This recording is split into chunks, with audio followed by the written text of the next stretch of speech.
지난 시간 우리가 에베소 3차 선교행의 중심지 에베소에서 바울이 또 아굴라 부부가 만났던 특별한 어떤 믿음의 특징을 가진 사람들을 소개했었지요. 아볼로라고 하는 사람이 있었고, 또 바울이 만났던 제자들, 어떤 제자들 12명 정도 되는 제자들의 모습을 함께 나눴습니다. 그들은 세례 요한의 세례만을 알고 있는, 그래서 준비하기 위한 목적을 가진 세례만 알고 있었지, 정말 예수 그리스도께서 주려고 하신 물과 성령으로 주시는 세례는 모르고 있었던, 그러면서 예수의 제자로 알고 믿는 자로 여겼던 그런 사람들을 소개를 했습니다. 그들이 바울로부터 또 아굴라로부터 그런 참된 하나님의 복음을 듣고 세례를 받고 성령이 임하고 방언과 예언이 나오는 그런 장면들을 함께 나눴습니다. 그렇게 사귐의 시작을 하도록 했던 바울, 그는 이제 어떤 주제들을 전하는가를 오늘 본문이 소개를 해주고 있습니다. 오늘 본문 8절을 보니까 바울이 회당에 들어가 석 달 동안 담대히 하나님 나라에 관하여 강론하며 권면하였다 그랬어요. 제가 이런 말씀들은 그 주보에 순노트에 다 실어드렸습니다. 보시면서 참고해 가시면 좋겠습니다. 바울이 회당으로 가서 3개월 정도를 하나님 나라에 관한 것에 관해서 강론하고 전했다라고 소개를 해주고 있습니다. 왜 이런 주제를 전했을까요? 하나님 나라, 하나님 나라. 여러분, 하나님과의 사귐, 성령과의 사귐, 그런 교제가 시작이 된다는 것은 하나님 나라의 일원으로 살아간다는 것을 의미하는 것입니다. 하나님 나라로 들어가 그 일원으로 살아간다는 것. 그래서 주기도문을 예수님께서 가르치면서 뭐라고 이야기하셨습니까? 나라가 임하오시며 뜻이 하늘에서 이룬 것 같이 땅에서도 이루어지이다. 이렇게 기도하라고 가르치셨지요. 하나님의 나라가 임하오시며, 하나님의 나라가 어떤 곳이냐를 소개를 하신 거예요. 하나님의 나라는 어떤 곳이냐? 하나님의 뜻이 이루어지는 곳이다 라고 소개를 한 거예요. 하나님의 뜻이 이루어지는 곳이다. 그런데 하늘에서는 뜻이 이미 이루어지고 있는 것으로 표현을 하셨고, 이 땅에서는 이루어지도록 기도해라 라고 가르치신 거예요. 그러니까 하나님이 소개한 하나님의 나라는 어떤 상황이라는 것입니까? 천상에서는 하나님의 뜻이 100% 온전히 이루어지고 있는데, 이 땅에서는 하나님의 뜻이 이루어지는 것도 있고 이루어지지 않는 것도 있다는 거예요. 그게 예수님이 가르치신 하나님의 나라고, 오늘 우리가 기도하며 이루어가고 있는 하나님의 나라라는 것입니다. 그런 모습을 우리가 오늘 본문 9절에서 확인할 수 있지요. 어떤 사람들은 마음이 굳어 순종하지 않고 무리 앞에서 이 도를 비방하거늘 바울이 그들을 떠나 제자들을 따로 세우고 두란노 서원에서 날마다 강론하니라 그래요. 어떤 사람들을 소개했습니까? 마음이 굳어 순종하지 않는 이들, 그리고 반대로 제자들, 이렇게 두 사람들을 서로 대조적으로 지금 소개하고 있어요.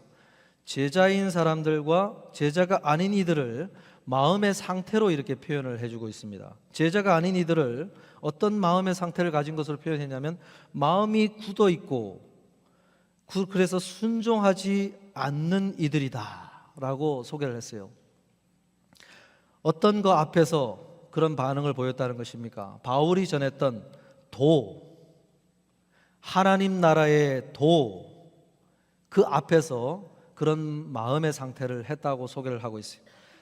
그 도라고 하는 것은 하나님 나라에 들어가는 길을 말하는 것입니다. 하나님 나라로 들어가는 길, 그것이 무엇이냐면 바울이 전한 그 길은 예수 그리스도의 죽음과 부활을 소개를 했습니다. 하나님 나라로 들어가는 문이 되고 길이 되는 것으로 예수 그리스도의 죽음과 부활을 소개했어요. 예수님의 죽으심을 소개한 이유는 예수님께서 우리의 제물이 되어서 대속 제물이 되신 것을 이야기를 한 것입니다. 그리고 예수님의 부활하심을 소개한 이유는 예수님께서 우리의 주인으로 모든 죄값을 다 치르신 그 주님께서 이 온 세상을 향한 권세를 얻으시고 마지막에 다시 심판주로 왕으로 오실 그 주님 앞에서 우리가 그 주님을 주인으로 모시고 살아가야 되는 것을 소개를 한 것입니다. 그런데 이 메시지 앞에서 왜 마음이 굳어지는 걸까요? 왜냐하면 죄의 문제를 다루기 때문에 그렇습니다. 히브리서 3장 13절에 보면 오직 오늘이라 일컫는 동안에 매일 피차 권면하여 너희 중에 누구든지 죄의 유혹으로 완고하게 되지 않도록 하라. 마음이 굳어지는 이유는 죄의 유혹 때문이다라고 이야기를 했어요.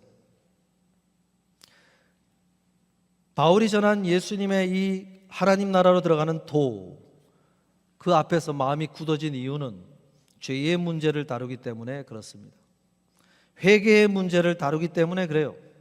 그래서 강한 거부감과 반대하는 마음, 이런 마음이 들게 된다고 소개를 하는 것입니다. 오늘요, 처음으로 하나님 나라의 일원이 될 때만 그런 마음이 드는 게 아니라 아까 읽어드렸던 히브리서 3장 13절에서는 이미 하나님 나라의 일원이 된 우리도 죄의 유혹으로 인해서 마음이 굳어진다, 그렇게 되지 않도록 조심해라 라고 소개를 했어요. 여러분, 우리가 저도 있습니다만은 이 각질이 이 발에 항상 생겨요. 근데 이 각질은 부드럽게 만들어서 긁어내고 잘라내고 해도 또 생겨요. 또 자꾸 생기더라고요. 약간만 관리 안 한다 싶으면 또 어느새 자리하고 있어요. 마찬가지로 우리가 죄로 인해서 한번 마음이 굳어져 있다가 성령 안에서 이렇게 마음이 부드러워져서 하나님 나라의 복음을 받아들이고 하나님 나라의 일원이 되었다 할지라도 죄의 유혹 가운데 자꾸 굳어지게 되어 있어요. 그 습성 자체가 그런 것을 표현을 하고 있는 것이죠. 오늘 이 하나님의 도 앞에서 마음이 굳어져서 그걸 거절해버린 사람들, 그런 사람들은 그런 차원에서 죄의 문제, 회개의 문제를 다루니까 마음이 불편해진 것이죠. 그래서 회개하기를 거절한 거예요. 그렇게 됐다고 볼 수 있고, 반대로 제자된 이들은 마음이 굳어진 것이 아니라 부드러운 마음으로 그 도를 받아들이고 회개하고 죄의 용서를 구하며 그 도를 받아들였다고 할 수가 있습니다. 에스겔서 36장 26절에 보면은 또 새 영을 너희 속에 두고 새 마음을 너희에게 주되 너희 육신에서 굳은 마음을 제거하고 부드러운 마음을 줄 것이며, 그랬어요. 성령이 우리의 마음을 부드럽게 하여 주신다고 소개를 했습니다. 오늘 우리가 그런 면에서 이 하나님의 도 앞에서 굳어져 버리는 마음을 갖게 되지 않고 부드러운 마음으로 그걸 받아들이고 그렇게 그 하나님의 나라 가운데로 들어가게 된 것은 성령께서 우리에게 굳은 마음을 제하시고 불편한 마음 가운데서도 그 도를 받아들이게 하신 것은 은혜인 것이죠. 은혜입니다. 그 은혜의 마음으로 오늘 우리에게 주셨는데, 혹 지금 나는 그 마음을 유지하고 있는 것이 아니라 혹시 나의 마음은 어떠한가 한번 다시금 돌아보실 수 있기를 바랍니다. 마음이 막 굳어져 버린 마음이 있지 않는가? 굳은 마음이 어느새 다시 찾아온 것은 아닌가? 이것을 한번 돌아봐야 되겠지요. 이 마음이 있어야 되는데 그렇지 않고 그것을 거절한 이들, 그 굳은 마음을 하고 있었던 이들은 어떤 행동으로 나아갔는지를 소개하는데 9절 이후에 또 중반에 보면은 무리 앞에서 이 돌을 비방하거늘 그랬어요. 비방하였다고 그랬습니다. 비방하였다고 하는 것은 헬라 원어를 아주 순하게 말한 거예요. 원래 그 원뜻을 적나라하게 한번 드러내서 번역을 한다고 한다면은 저주하다, 욕설을 하다, 아주 악한 말을 하다라고 하는 뜻을 가지고 있는 표현입니다.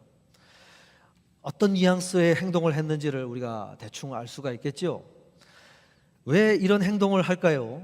굳은 마음을 하고 있다고 하는 것은 하나님의 나라가 그들의 마음에 임하지 않은 것이죠. 그들의 마음에 하나님의 나라의 어떤 영향력을 받아들이길 거절한 것이기 때문에 그들의 마음에는 무엇이 역사하게 되냐면 사단의 나라가 역사하게 되는 것입니다.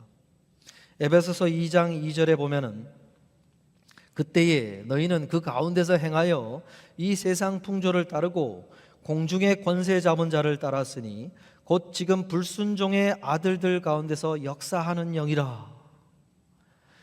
마음을 굳어버린 채로 그 하나님의 나라로 들어가길 거절한 자들은 그들의 안에서 어떤 역사가 더욱 강하게 일어나면 하나님 나라의 성령의 역사가 아니라 불순종의 아들들 가운데 역사하는 영, 공중의 권세 잡은 영, 이런 영의 활동 가운데 더욱 영향을 받게 되어 있다고 할 수가 있어요.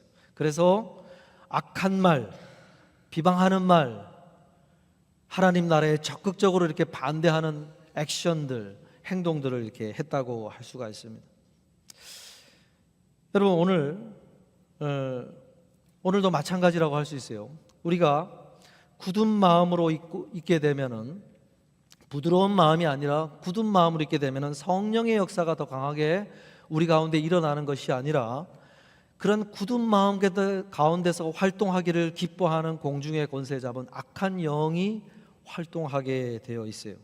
그런 활동들이 강하게 나타난다고 할 수 있어요.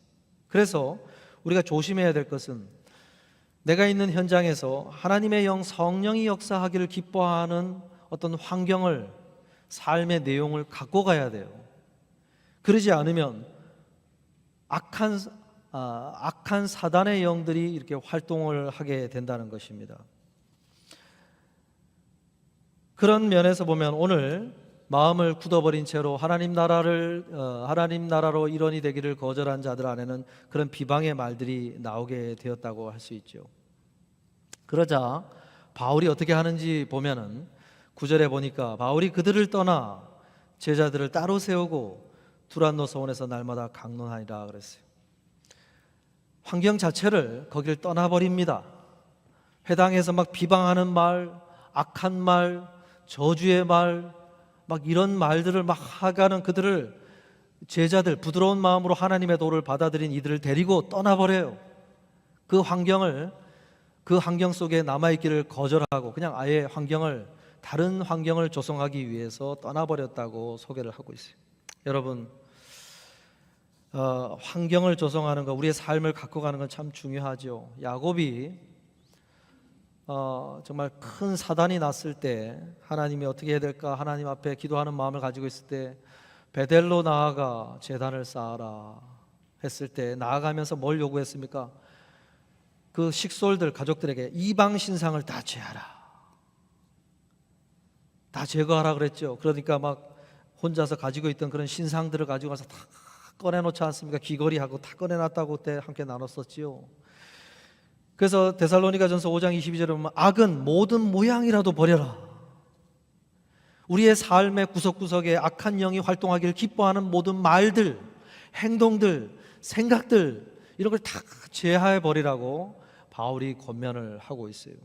그래서 바울이 그 환경 속에서 아예 부드러운 마음으로 도를 받아들인 이들을 데리고 떠나버렸어요. 그리고 어디를 했느냐? 두란노 서원에서, 그곳에서 그런 하나님의 말씀을 가르치는 환경을 조성했다고 소개를 해주고 있어요. 두란노 서원이라고 했는데 이곳은 어떤 곳이냐? 두란노라고 하는 것은 그 에베소 지역에서 유명한 철학자 티란노스라고 하는 그 철학자의 이름을 가리키는 말입니다. 그 두란노라고 하는 그 철학자가 운영하던 서원이 있었다는 거예요. 스콜레라고 하는 학당, 합숙장, 토론장, 이런 사립 학당이라고 할 수가 있어요. 그런 곳을 운영을 했었는데 그곳에서 아마 바울이 사용하지 않는 시간대에 그것을 세를 얻었거나 그 장소를 이용할 허가를 받아가지고 그곳에서 하나님 나라를 가르치는 곳으로 삼았다고 할 수 있어요. 지금 캠브리지 대학에 보관되고 있는 그 배자 사본이라는 게 있습니다. 거기에 보면은 그 바울의 그 두란노 소원 이용 장면을 이제 소개를 해주는 언급하는 부분이 있는데 제 5시부터 10시까지 오늘로 치면은 오전 11시부터 오후 4시까지를 그 시간을 이용해서 그 두란노 소원에서 그 장소를 이용을 했다고 소개를 하고 있어요. 대부분 그 사설 학당에서는 덥지 않은 시간대에 오전 시간을 이용해서 그런 교육을 하기 때문에 이용하지 않는 시간대가 아주 더운 한낮 오전 11시부터 한 오후 3, 4시까지 그때 아무도 이용 안 하니까 그 더운 날 땀을 뻘뻘 흘려가며 그 모여가지고 그런 배우는 시간들을 가졌다는 거예요. 그렇게 해서 두란노 서원에서 하나님 나라를 나눌 수 있는 환경을 조성하고 그곳에서 2년간 말씀을 가르치는 환경을 조성했다는 것이죠. 여러분, 우리의 환경이 좋지 못하면 안 됩니다. 우리의 삶의 구석구석에서 이 어떤 말이나 행동이나 생각이나 이 흐름이 좋지 않으면 안 돼요. 그러면 악한 영이 거기서 활동하는 것이고 하나님의 나라 성령이 역사하길 기뻐하지 않는다고 할 수 있어요. 그래서 바울은 그런 환경을 조성하고 그곳에서 2년간 하나님 나라를 가르쳤어요. 그랬더니 2해 동안 이같이 하니 아시아에 사는 자는 유대인이나 헬란이나 다 주의 말씀을 듣더라 그랬어요. 이런 하나님의 말씀이 잘 전하여지고 가르쳐진 가운데 하나님의 능력이 나타나기 시작했다고 이제 소개를 합니다. 11절 12절을 보니까 하나님이 바울의 손으로 놀라운 능력을 행하게 하시니 심지어 사람들이 바울의 몸에서 손수건이나 앞치마를 가져다가 병든 사람에게 얹으면 그 병이 떠나가고 악기도 나가더라. 하나님의 능력이 막 신기한 능력이 나타나기 시작했다고 소개를 하고 있죠. 여러분, 하나님은 능력을 베푸실 때 그냥 뜬금없이 능력을 베푸시는 게 아니라는 거예요. 하나님의 나라의 어떤 환경들이 갖춰지고 하나님의 나라의 어떤 생각들, 배움들, 행함들 이런 것들이 온전히 구비되어지고 이루어지고 있는 상황 가운데서 하나님의 능력을 베푸신다는 거예요. 여러분, 그런 면에서 한번 질문해 보실 수 있기를 바랍니다. 나는 나의 삶 속에 하나님께서 지금 역사하시기를, 능력 베푸시기를 기뻐하는 상황을 만들었는가, 환경을 가꾸어 갔는가, 나의 삶을 가꾸어 놓았는가, 이거 한번 질문해 봐야 된다는 거예요. 하나님은 그런 어떤 삶이, 환경들이 잘 가꾸어져 가는 가운데 능력 베푸시기를 기뻐하시는 분이라는 것을 알려주는 것입니다. 우리는 하늘의 하나님의 은혜를 바라보기 전에 나의 삶을 들여다봐야 돼요. 나의 마음을 들여다봐야 돼요. 나의 입술을 들여다봐야 돼요. 나는 지금 어떠한 모습으로 지금 걸어가고 있는가를 한번 살펴보아야 된다는 거예요. 이런 능력을 보고 능력을 흉내내는 자들이 지금 소개되고 있습니다. 그런 어떤 하나님의 말씀에 행함을 들여다보기 전에 능력이 눈에 들어오니까 그 능력만을 주목하고 그것을 흉내내려고 하는 사람들이 이렇게 소개가 되고 있어요. 본문 15절 16절에 보니까 14절부터 해서 계속 나오지요. 어떤 마술사가 등장하고 13절에 보니까 마술하는 어떤 유대인들이 시험 삼아 테스트하기 위해서 바울처럼 막 예수 그리스도의 이름을 권세를 언급을 하면서 막 그 능력을 한번 흉내를 내봤다는 것 아닙니까? 그리고 14절에 보니까 유대의 한 제사장 스게와의 7 아들도 이런 일을 행했다고 소개를 합니다. 그랬더니 그 악귀라고 하는 그 귀신의 반응이 무엇이었습니까? 15절 16절에 보니까 악귀가 대답하여 이르되 내가 예수도 알고 바울도 알거니와 너희는 누구냐? 16절에 보니까 악귀 들린 사람이 그들에게 뛰어올라 눌러 이기니 그들이 상하여 벗은 몸으로 그 집에서 도망하는지라. 악귀가 그랬다는 거 아니에요? 내가 예수도 알고 바울도 알거니와 너희는 누구냐? 나는 너희를 모른다 그랬어요. 여러분 마태복음 7장 23절에 보면은 예수님께서도 나는 모른다 그와 비슷한 말씀을 하셨어요. 내가 너희를 도무지 알지 못하니 불법을 행하는 자들아 내게서 떠나가라 하리라 그랬어요. 예수님께서도 모르신다고 하는 사람들이 거기서 등장을 했어요. 주여 주여 하면서 선지자 노릇을 하고 막 여러 가지 능력을 베푸는 일들을 했다고 하는 사람들이 예수님께 나오는데 예수님이 나는 도무지 모른다 하리라 라고 말씀을 했어요. 그러면서 불법을 행하는 자들아 그랬어요. 무슨 이야기입니까? 불법이라고 하는 것은 하나님의 나라의 법을 따르지 않는 것을 말하는 거예요. 하나님 나라의 법을 따르지 않는 자 너희를 나는 모른다. 예수님께서 그렇게 말씀을 하셨어요. 여러분 오늘 말씀과 연결지어 생각해 보자면 악귀가 왜 그들을 모른다고 했냐면은 예수님이 아시는 목록에 들어간 사람이 아니었다고 볼 수가 있어요. 예수님의 이름을 언급을 하는데 악귀가 가만히 보니까 귀신이 보니까 예수님이 아는 리스트에 없는 사람인데 예수님의 이름을 언급하네 하면서 내가 예수도 알고 바울도 아니 너는 누구냐? 나는 너를 모른다 하면서 그렇게 했다는 거예요. 여러분 우리가 하나님 나라의 일원으로서 백성으로서 지켜야 될 하나님 나라의 법, 하나님이 싫어하시는 것 우리가 그 얼마든지 찾을 수 있습니다. 말 언어도 얘기를 하시고 여러 가지 것들 다 얘기하셨어요. 그런 법을 따르지 않고 있는 그런 삶에서 그것을 추구하지 않고 삶을 갖고 가지 않는 사람은 예수님이 모르는 사람들이고 그리고 심지어 귀신도 모른다고 하는 사람이라는 것입니다.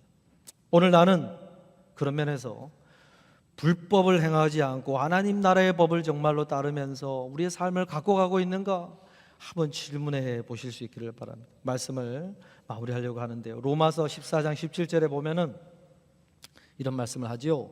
하나님의 나라는 먹는 것과 마시는 것이 아니요 오직 성령 안에 있는 의와 평강과 희락이라. 그래서 하나님의 나라를 또 어떻게 설명합니까? 하나님 나라에서 누리는 그런 어떤 은혜의 차원에서 설명을 하고 있어요. 의와 평강과 희락이라 그랬어요. 이 세 가지로 설명했는데 세 가지 중에 두 가지가 무엇과 연관이 되는 것이냐면 기쁨에 속한 것이에요. 기쁨의 은혜들의 어떤 종류를 이야기를 하고 있어요. 무슨 이야기입니까? 하나님 나라에서 누리는 그 은혜는 정말로 기쁨이 넘치는 그러한 은혜를 누리는 곳이라는 거예요. 그런데 문제는 천상에서는 아까 예수님이 설명한 대로 하나님의 나라가 온전히 그분의 뜻이 이루어지는 곳이기 때문에 이런 은혜가 100% 온전하게 그 백성들에게 경험되어지고 있는데 그런데 이 땅에 살아가는 하나님의 백성들에게는 그렇지 않다는 것이죠. 왜 그럴까요?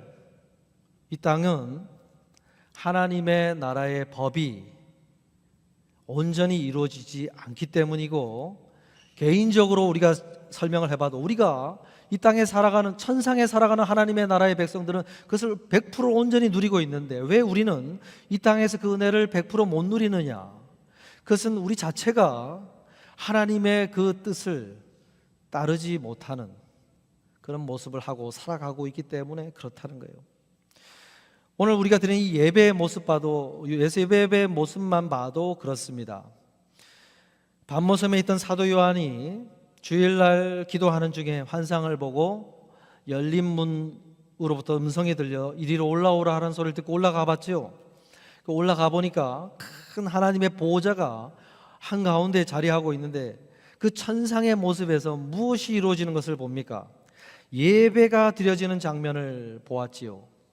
근데 그 예배 장면을 보았는데 그 천상에서 드리는 하나님의 백성들이 누리는 그 예배의 은혜가 얼마나 놀라운지 그런 것을 막 묘사를 하고 있지 않습니까? 근데 자신들이 드리는 이 땅에서 드리는 예배는 너무나 초라한 거죠. 그래서 그 예배는 참 예배라고 하는 것은 하나님의 이름을 높이면서 찬양이 드려지고 하나님의 어떤 말씀이 나누어지고 기도가 드려지고 하는 그런 것도 굉장히 닮아 있어요. 닮아 있는데 거기서 누리는 은혜의 차원에서는 너무나 큰 갭이 있더라 하는 것을 사도 요한이 소개를 해주고 있습니다. 왜 그럴까요? 거기서 예배를 드리는 하나님 나라의 백성들의 모습 차원에서만 봐도 다르기 때문이에요. 천상의 하나님의 나라의 백성들은 어떻게 예배를 드리느냐? 하나님의 보호자를 모든 사람이 바라보고 있는 장면으로 소개를 해요. 마음의 전심으로 하나님의 보호자를 향하여 시선이 맞춰져 있다는 거예요. 그런데 오늘 우리가 드리는 이 예배를 드리는 우리의 모습은 어떻습니까? 우리의 시선이 하나님의 보호자를 향하여 시선이 맞춰져 있지를 않아요. 여러 가지로 갈래갈래 나뉘어진 상황으로 하나님 나라 앞에 이렇게 보호자를 바라보고 있는 모습이 우리 가운데 있다는 것이죠. 그리고 우리의 마음이 부드러운 마음이 되어야 되는데 어떤 말씀을 하든지 간에 하나님의 말씀을 아멘 아멘, 천상의 성도들은 아멘 아멘 화답을 하면서 그 말씀을 받아들이고 있는 장면이었는데, 우리의 예배는 어떻습니까? 아멘 아멘 이렇게 하나님의 말씀을 순전한 마음으로 받아들이는 마음이 되어 있질 않아요. 마음이 굳어 있어요. 마치 예수님이 씨 뿌릴 때 길가박과 같은 마음, 또는 여러 가지 걱정들이 막 자리하면서 말씀을 재단하고 있는 그런 자갈밭과 같은 마음, 막 쓴뿌리가 나서 그 은혜를 가로막고 있는 마음, 막 이런 종류의 마음으로 하나님 앞에 서 있는 모습이 예배를 드리는 우리의 모습이에요. 그리고 그 보좌 앞에 서 있는 모습도 달랐어요. 천상의 성도들은 보좌 앞에 넙죽 엎드려 있는 모습으로 예배를 드리고 있는 장면이 나와요. 특별히 그 앞에 서 있는 24장로들이 그런 모습을 하고 있어요. 자신들이 주인의 자리에서 내려와 그 보좌 앞에 정말 예배를 드려야 되는 한없는 피조물의 자리로 들어가 하나님 앞에 넙죽 엎드려 예배를 드리고 있는 모습인데, 오늘 우리는 어떻습니까? 우리 마음의 왕자에, 우리 삶의 자리에 주인으로 다 자리하고 있으면서 하나님 앞에 나와서 그렇게 예배를 드리고 있는 모습이지요. 그러니까 이런 차이가 나지 않습니까? 그러니까 거기서 누리는 어떤 은혜 차원에서도 보면은 그것을 누리지를 못한다는 거예요. 근데 생각해 보면 우리가 살아가는 삶의 분위기가, 환경이 그래요. 우리 삶의 터전 어느 곳에도 나로 하여금 예배를 드려야 되는 이유를 제공해 주는 환경이 그 눈을 씻고 봐도 아무 데도 없어요. 삶의 터전에서 우리로 하여금 예배 드려야 된다고 알려주는 그 현장이 어디 있습니까? 아무 데도 없어요. 유일한 것이 있다면 하나님의 말씀만이 너가 하나님 앞에 예배자로 서야 된다, 그걸 알려주는 유일한 이유를 알려주는 루트가 있다고 한다면 하나님의 말씀 외에는 그 어떤 곳에서도 나로 하여금 예배를 드려야 될 이유를 알려주는 곳이 하나도 없는 그런 삶의 현장에서 24시간을 살고 일주일을 살고 그렇게 살아가다가 우리가 나오니까 우리의 모습이 그럴 수밖에 없는 것이죠. 그래서 오늘 말씀 앞에 서 있는 우리에게 지금 예배를 드려야 되는 어떤 이유들을 이제 공급받고 있는 거예요. 공급받고 있는데 턱없이 부족하지요. 여러분, 시편 119편 18절에서 호소를 하고 있는 기도 제목이 이런 것이지 않습니까? 내 눈을 열어서 주의 율법에서 놀라운 것을 보게 하소서. 내 눈을 열어서 주의 율법에서 놀라운 것을 보게 하소서. 열어달라고 기도하고 있고 보게 해달라고 기도하고 있어요. 열어달라고 하는 것은 이미 이루어지고 있는 것인데 나는 모르고 있는 것, 그런 것을 알 수 있도록 열어달라, 깨달을 수 있도록 해달라고 하는 뜻이고, 보게 해달라고 하는 것은 내 관심이 다른 데 가 있으니까 제대로 주님 앞에 온전히 봐야 될 것을 보게 해달라고 그렇게 호소를 하고 있는 거예요. 여러분, 오늘 우리에게 필요한 기도가 있다고 하면, 말씀 앞에 섰을 때 우리에게 호소해야 될 기도 제목이 있다고 한다면 그건 뭐냐면 주의 율법에서 내 눈을 열어달라고, 내 눈을 열어 보게 해달라고 하는 기도가 있어야 되는 것이죠. 닫혀있고 흐릿해져 있고 다른 곳을 향하고 있는 눈을 열어주시고 보게 해달라고 하는 그 기도 요청이 말씀 앞에 서서 계속 있어야 된다는 거예요. 여러분, 하나님의 사람 스데반이 눈이 열릴 때 언제 열렸습니까? 눈이 열릴 때 언제 열렸나요? 죽음을 앞두고 열렸지요. 그 눈이 열린 데 얼마 되지 않아 죽었습니다. 죽음을 앞두고 눈이 열렸어요. 여러분, 하나님의 사람들에게 언제 눈이 열리느냐? 하나님의 나라에 이제 천상의 나라로 들어가야 될 직전에 하나님이 그런 은혜를 주십니다. 임종 직전에 죽음을 직감할 때 삶을 바라보는 눈이 바뀐다고 그러죠. 가치관이 바뀐다고 그러죠. 그런 은혜를 주세요. 스데반의 눈이 그럴 때 죽음을 앞두고 눈이 열렸어요. 그리고 또 어떻게 열립니까? 성령이 충만하여 그의 눈을 열어주실 때 보게 됐다 그랬어요. 성령이 우리의 눈을 열어주실 때 보게 된다는 거예요. 오늘 우리에게 죽음을 앞두고는 눈이 열리는 은혜를 주시겠지만 그 전에 우리 이 눈이 열리는 은혜가 있기 위해서는 기도로 요청을 해야 되고 성령이 우리의 눈을 열어 보게 하는 은혜를 주실 때 그것이 가능해요. 여러분, 오늘 말씀 앞에 서 있지만 막 수건으로 뭐가 덧쳐 있는 것 같이 흐릿하고 뭔가 선명하지가 않지 않습니까? 그러니까 우리가 눈을 열어달라고 하고 보게 해달라고 하는 기도가 있어야 되는 거예요. 예배 자리에 나아가며 그 기도를 요청할 때 우리의 부드러운 마음을 주시고 인생의 왕좌에서 내려와 주님 앞에 무릎을 꿇을 수 있는 은혜를 주시고 할 수 있는 눈이 열리고 보게 할 때 그런 은혜로 하나님의 천상의 성도들이 누리는 은혜가 임하게 될 줄로 믿습니다. 아멘이시죠? 오늘 우리가 이 기도하는 기도 마음으로 주님 앞에 서실 수 있기를 주님의 이름으로 축복합니다.